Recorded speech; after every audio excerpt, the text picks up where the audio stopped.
My name is Monique Shields, and I'm born and raised in Seattle, Washington, and currently reside in Tacoma with my husband, Corey.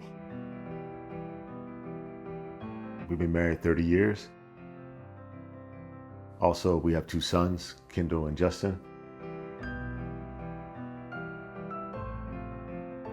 Every Black woman I knew when I was growing up died of stroke.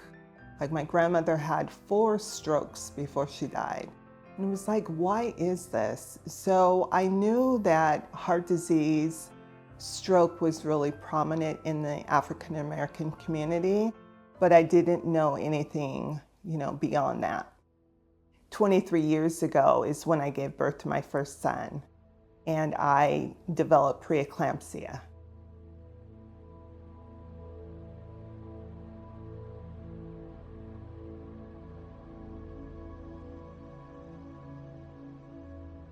We have to emphasize how routine this day felt. She went to the doctor's appointment just like she went to the doctor's appointments before. I happened to get off work and I was waiting for her to get back from this doctor's appointment. So at that point, I wasn't even at my weekly prenatal appointments because I still had 6 weeks before my baby was due. So I remember just running home, throwing on some flip-flops and grabbing my purse and walking out the door to the doctor's office. And when I got there, of course, my blood pressure was taken and it was really high. And so the nurse had me lay down and rest and turn out the lights. And then she came back and it was still really high. So she said, you need to go over to emergency to get your blood pressure monitored. I'm like, okay, because I felt fine. So she calls me and she tells me that they're gonna have her rest because of her blood pressure. And we both laugh it off because we assumed that by her laying down that her blood pressure will go down. We've never had anything like this happen before because we had never been pregnant before. So I get over there and they had a wheelchair and they wheeled out a wheelchair and I'm like, I don't need that. And they said, yes, you do. And I was admitted into the hospital. About 2 hours there is when I started seeing spots in front of my eyes, just laying in the bed. But I really didn't know what was going on. I kept calling my husband, telling him I'd be home that evening. And then later in the evening is when my doctor came in plain clothes and said they would need to send me in an ambulance to another hospital that handled high-risk pregnancies. By then I came to the hospital. Her doctor was there and he explained it in layman's terms as best he could as to what was going on with her and what he suspected was going on with her and how important it was that having her induced.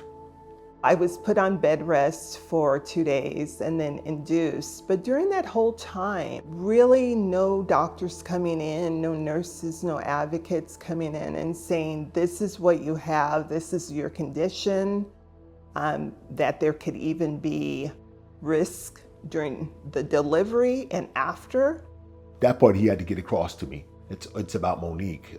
You can think about the child after that, but we gotta really focus in on Monique. I tried to stay calm as best I could and, be there for my wife, because actually she's the one going through this. So I had my son 6 weeks early, premature. Afterwards, my blood pressure would not go down, and they continued to have me on bed rest. A day or 2 later, I was told that I had preeclampsia, and I couldn't even pronounce it. And I kept asking my husband, what is it again I have? Once he was born, it was, a sigh of relief, but we weren't out of the woods yet. I was told that I had high blood pressure. I knew that I needed to make some changes. Through the American Heart Association Go Red for Women gave me the empowerment to take control of my own health. And that's exactly what I did. I started out by walking. With that, starting to watch what I was eating. And then eventually I came into partnership with my doctor and we're partners in this.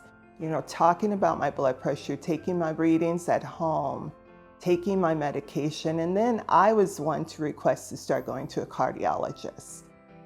There's a correlation to exercise, diet, that can really affect her numbers. So she really takes pride in doing that, and she takes great effort in doing it. Black women are the highest case of high blood pressure and to die from high blood pressure. Managing my blood pressure is a lifestyle change. And for me to keep my blood pressure down requires the full lifestyle for me.